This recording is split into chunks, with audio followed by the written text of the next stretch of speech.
vamos a ver por qué es que los médicos, en qué casos nos piden a nosotros análisis bacteriológicos. Realizar el procedimiento de análisis bacteriológico de secreciones purulentas. En este caso, lo más importante que nosotros vamos a hacer en infecciones de piel y partes blandas es que nos manden pus, o sea, una secreción purulenta. Ese es el primer signo de que hay una infección, sobre todo bacteriana. Y debemos saber interpretar antes de firmar los análisis bacteriológicos. Entonces, debemos saber distinguir entre informar una microbiota de piel e informar un agente patógeno que está produciendo la infección. Entonces, vamos a hacer una leve introducción, vamos a ver cómo se producen las infecciones de piel, vamos a ver la etiología, es decir, los microorganismos más importantes, la clasificación de estas infecciones de piel, el tratamiento y vamos a ver cómo tomar sobre todo estas muestras de piel. Entonces, al hacer una introducción, vamos a decir que las infecciones de piel y tejidos blandos constituyen un motivo de consulta frecuente, o sea, no tanto como las infecciones urinarias, como los coprocultivos, pero es una infección frecuente. Lo primero que ustedes van a ver cuando el médico solicite un cultivo de infección de piel o parte blanda es pus. Cuando es pus, se refiere a que es una infección bacteriana.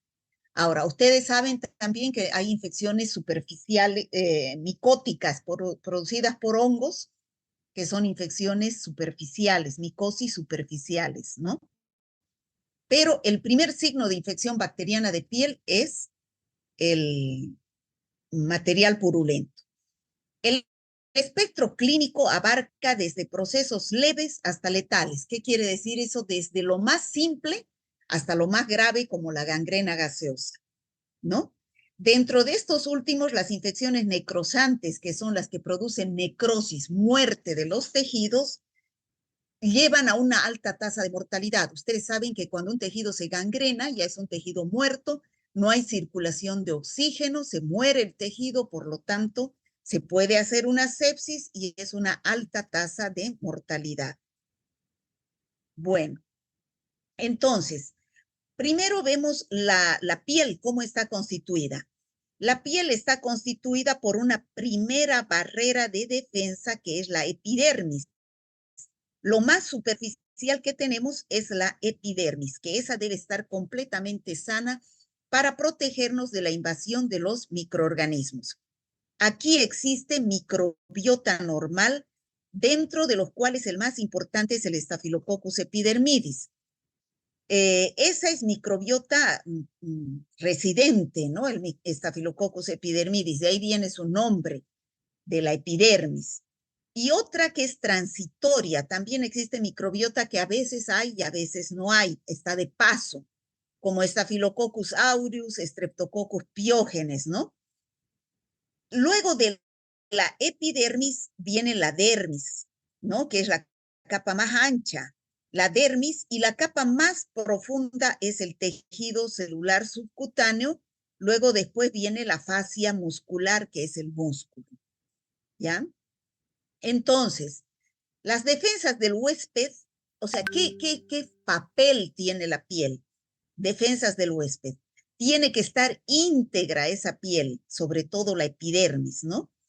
Ahí existe flora que es nuestra microbiota que nos defiende de los microorganismos patógenos. Además, hay una serie de ácidos grasos que también son defensa y hay inmunoglobulinas IgA que también nos defienden de las infecciones.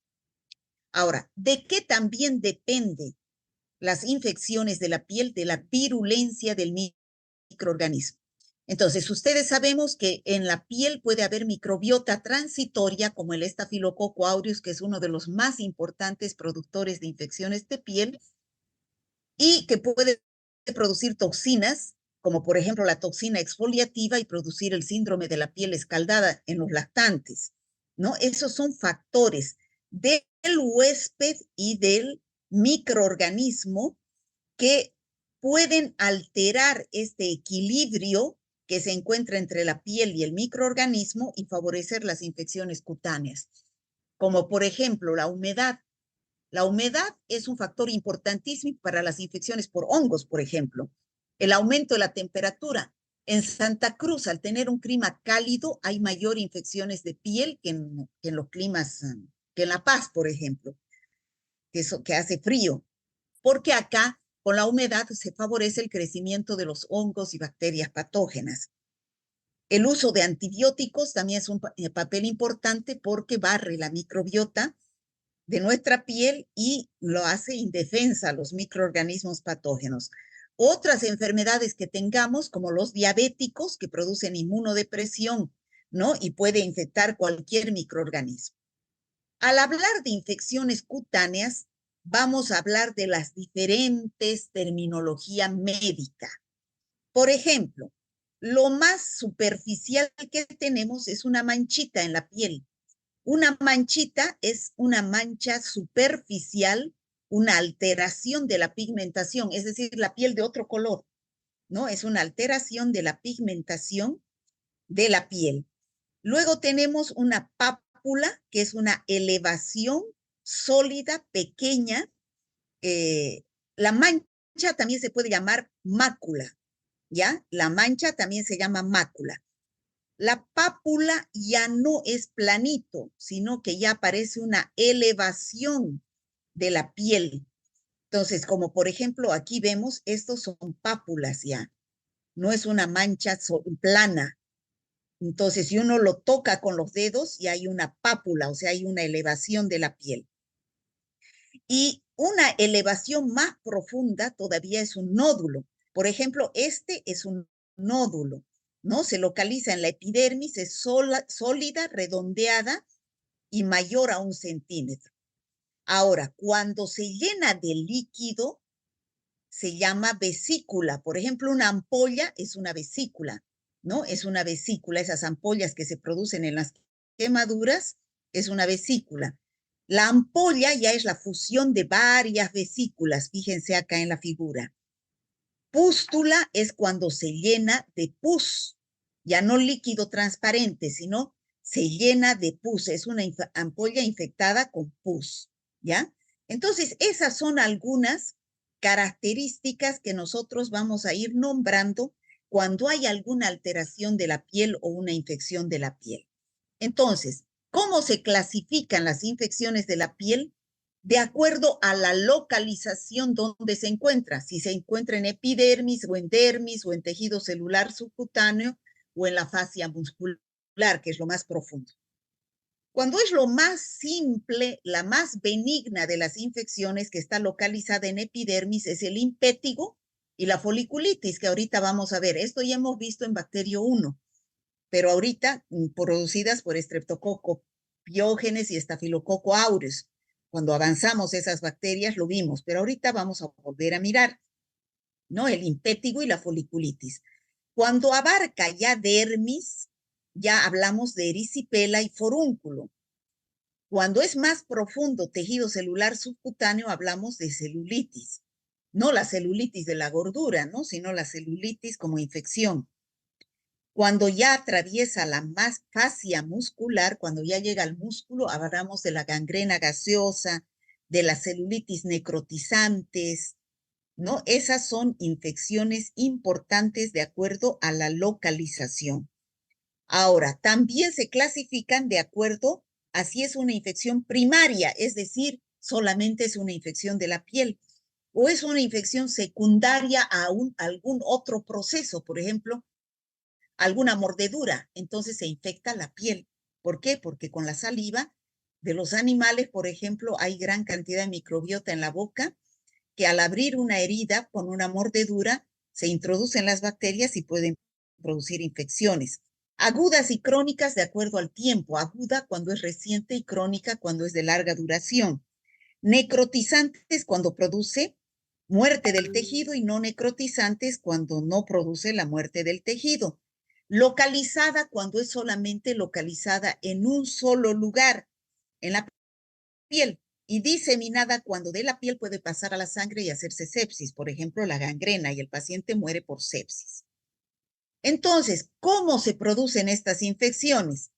Primero, la bacteria tiene que llegar a la piel y puede ingresar a través de una herida. Entonces, una vez que llega a la herida, se produce una respuesta inflamatoria en el lugar de la herida, produciéndose mácula, pápula, vesícula, pústula, costra, como habíamos hablado, en el lugar de la epidermis, la dermis. Pero hay algunas bacterias que pueden invadir el torrente sanguíneo. Entonces ya se hace una infección de localizada, pasa a una infección generalizada. Y de ahí producen exotoxinas circulantes. O sea que además de que la bacteria está produciendo la lesión, produce toxinas, como es el caso de la gangrena, por ejemplo, que produce la toxina alfa, el Clostridium perfringens, ¿no? Y que produce la necrosis de los tejidos.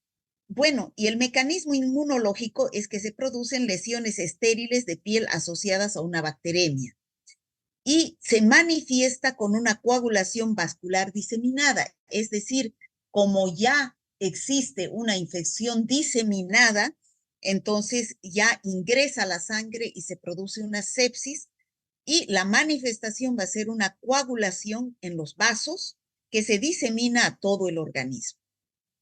Entonces, en estas infecciones de la piel pueden participar bacterias, las más importantes, las bacterias.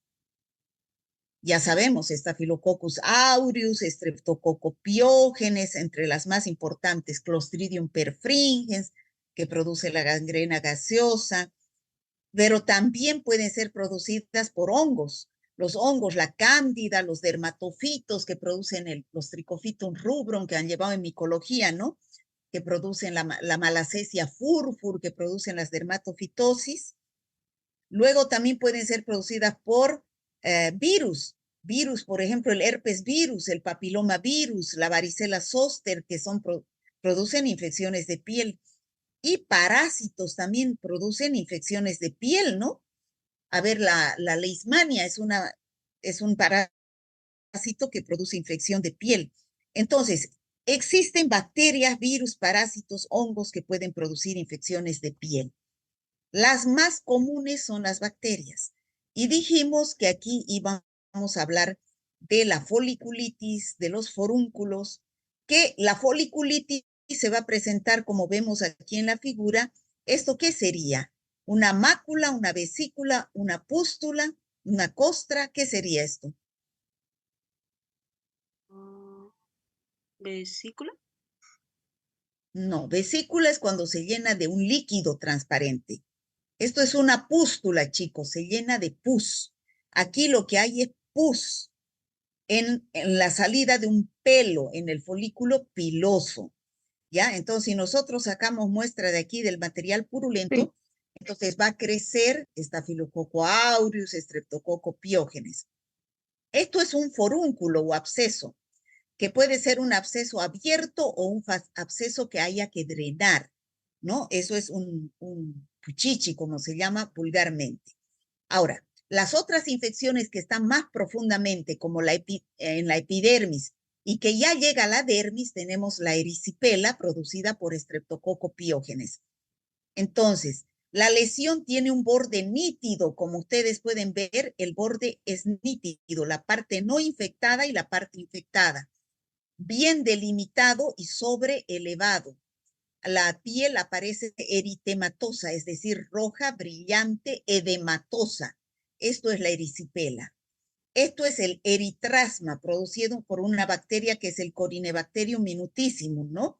Es una infección crónica de la capa queratinizada de la epidermis, las lesiones son secas, escamosas, parecidas a la de los hongos.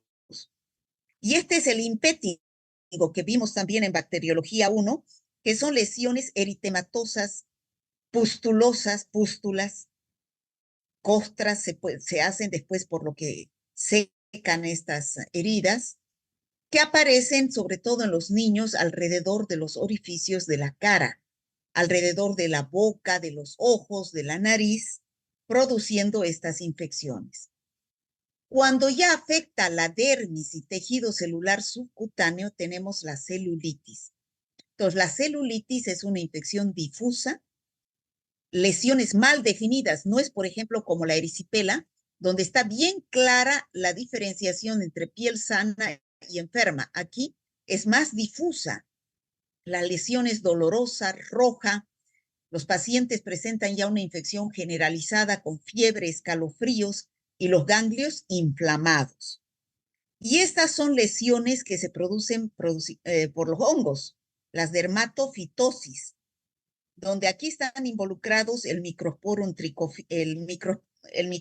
canis, el Trichophyton rubrum, el Epidermophytum flocosum, ¿no? Son infecciones que generalmente escamosas aparecen en la piel y lo que hay que hacer es sacar escamas de aquí y observar. Aquí no se observa pus. El pus es en las bacterianas. Aquí hay que sacar material purulento y observar con hidróxido de potasio al 10%, como han hecho en micología. Y entonces, ¿qué es lo que vamos a observar? Puede ser con una gota de azul de lactofenol, donde vamos a ver las conidias, las microconidias, ¿no? De los dermatofitos, que son los que más comúnmente producen infecciones. Bueno, en cuanto a que las infecciones sean primarias o secundarias, las que no producen necrosis tenemos dentro de las primarias, es decir, que se producen solamente a nivel de la piel y partes blandas. No producen necrosis, el impétigo, la erisipela y la celulitis. En cambio, las que producen necrosis, destrucción del epitelio, la celulitis necrotizante, la fascitis necrotizante, la mionecrosis, ¿no? Esas son infecciones que producen necrosis con falta de oxigenación de los tejidos y el tejido se muere.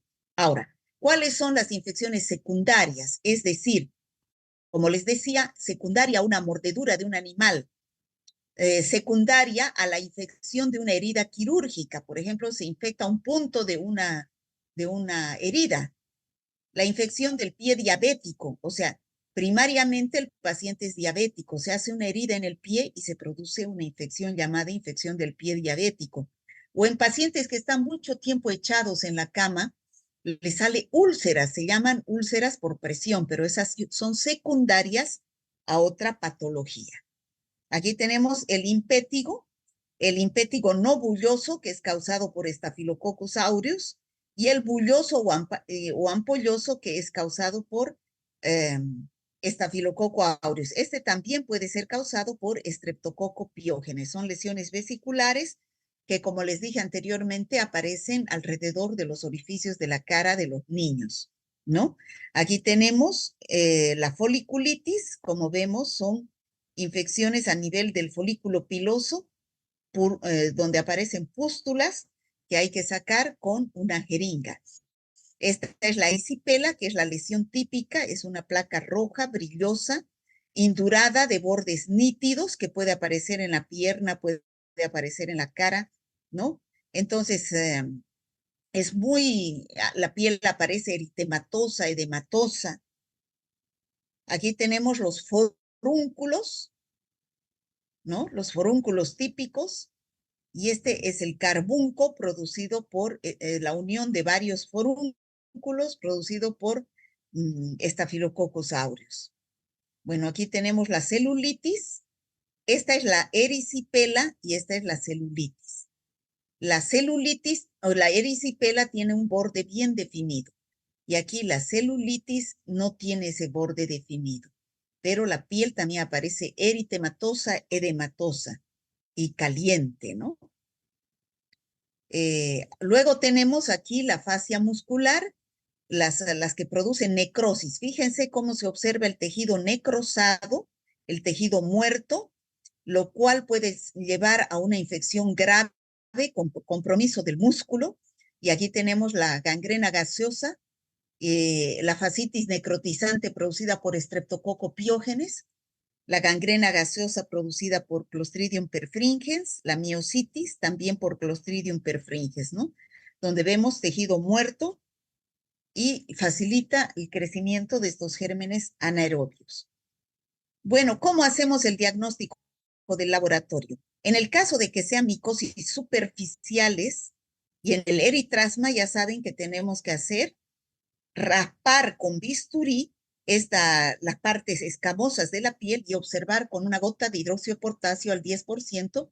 Y en este examen, ¿qué vamos a encontrar? Las hifas de los hongos que se observan así en forma transparente. Ahora, en el caso de que observemos vesículas o ampollas, entonces estas están llenas de líquido, se deben sacar con jeringa para cultivo de virus y de bacterias, también buscar bacterias, pero generalmente virus son los que producen estas vesículas o ampollas, como el herpes virus, por ejemplo. Los que producen pústulas son las bacterias, no están llenas de líquido, sino de pus. Infecciones de tejido subcutáneo ya son lesiones abiertas que pueden colonizarse con facilidad con patógenos del hospital que no son responsables de la infección, ¿no? Entonces, aquí lo que hay que sacar la muestra es por biopsia de tejidos profundos. Por ejemplo, si tenemos una quemadura, el paciente quemado ha perdido la capa de la piel, que es la barrera que le protege de las infecciones, y entonces no se saca con hisopo la muestra porque estamos sacando las bacterias que colonizan la piel. Entonces, lo que tenemos que hacer es sacar con un bisturí, con una biopsia. Y en el caso de que haya fascia muscular, una infección más profunda, ya se hace un hemocultivo porque ya es una infección generalizada. Entonces, una vez que sacamos la muestra, hacemos la tinción de Gram, donde vemos si hay cocos Gram positivos. Vuelvo a repetir, los más comunes es Staphylococcus aureus y Streptococcus pyogenes, pero también hay bacilos Gram positivos anaerobios como el Clostridium perfringens. Se siembra en los diferentes medios de cultivo, agar sangre para cocos, agar maconkey para bacilos, el agar manitol salado es para Staphylococcus aureus, el agar saburó para hongos. Se hace la identificación, la galería bioquímica de acuerdo a si es un bacilo gram negativo o las pruebas de coagulasa, catalasa, si es un poco gram positivo, y el antibiograma correspondiente. Aquí tenemos el informe, cómo debemos hacer la muestra, generalmente si es bacteria, es secreción purulenta, el examen directo, se van a observar más de 10 leucocitos por campo porque es pus, a veces se observa eritrocitos porque hay sangre y células pueden observarse, células epiteliales. En la tinción de Gram debemos poner qué se observa, si se observan cocos, bacilos Gram positivos, Gram negativos. El examen parasitológico, si es que se observa algún parásito.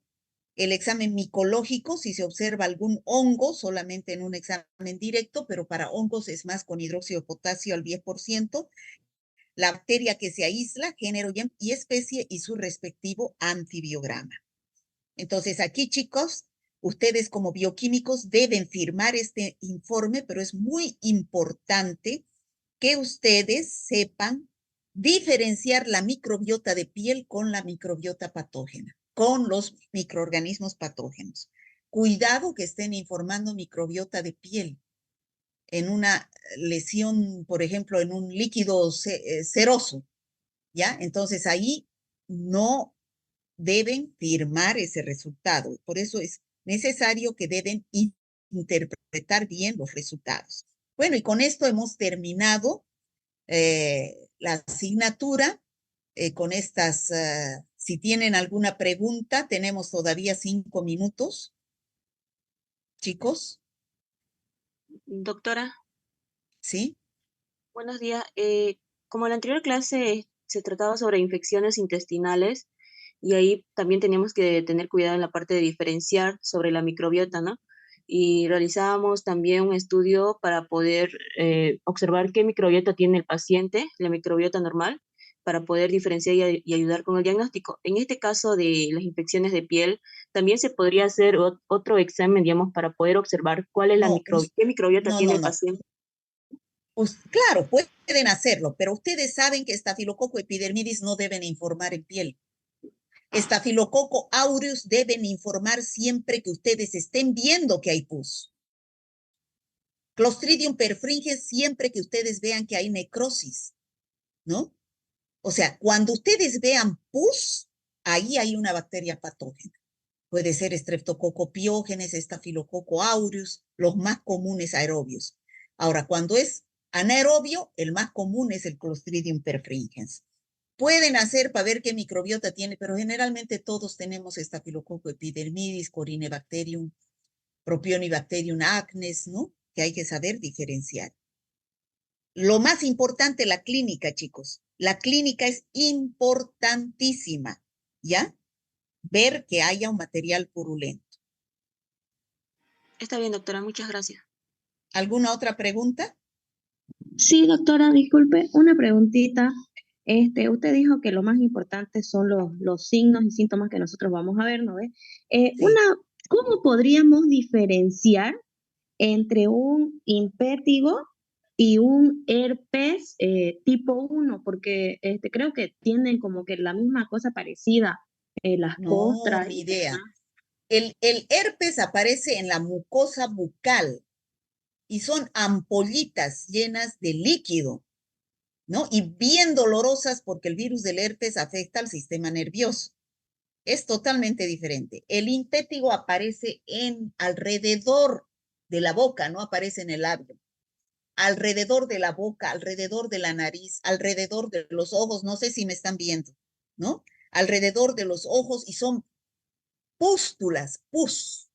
El herpes no es pus. El herpes es vesícula, o sea, líquido transparente, ¿ya? En cambio, el impétigo es pústula, pus. ¿Me dejo entender? ¿Ya? Sí, sí, sí, doctora, gracias. ¿Alguna otra pregunta?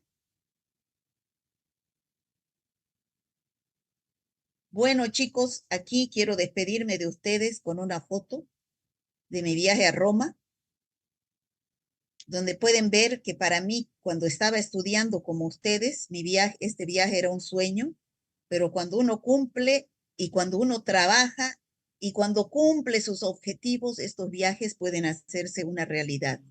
Yo cada año viajo a algún lugar diferente, aprovechando un congreso. Este es mi viaje a Santorini, a Grecia, ¿no? Miren de hermoso que se ve esto. Era mi sueño conocer Santorini. Bueno, y ahora estoy bueno, puedo ahora viajar. O sea, ustedes no pierdan la esperanza de que ustedes están empezando y que algún día, esto es en Estambul, en Turquía, entrando a una mezquita, ¿no? Que fuimos ahí con unas amigas. Y la única manera de hacer un trabajo genial es amar lo que haces, chicos. Les doy ese ejemplo que lo apliquen siempre en toda su vida. Ustedes ya están yendo al internado. Deben amar lo que hacen. Si amas lo que haces, ni los lunes, que cuando uno está de mal humor, te quitan la sonrisa. Uno va feliz. Yo iba al hospital feliz para ver qué había sembrado al día antes y qué me había crecido el día después. Entonces, con esa recomendación, chicos, esto es Estambul. Miren, ven las películas turcas ustedes. Sí. Miren, Doctora, qué bonito. esto es Estambul. Les agradezco, chicos, haberme dado la oportunidad de haber compartido lo que poco que sé con ustedes. Ya vamos a ver los exámenes cuando esta tarde tenemos reunión. La parte de práctica también la vamos a pasar, pero yo me tengo que salir porque por Zoom vamos a hacer la reunión con los coordinadores para fijar fechas de exámenes. ¿Ya? Ya, doctora, gracias. Muchas gracias, doctora, por su Muchas enseñanza, gracias, doctora. doctora. Bueno, chicos, motivación.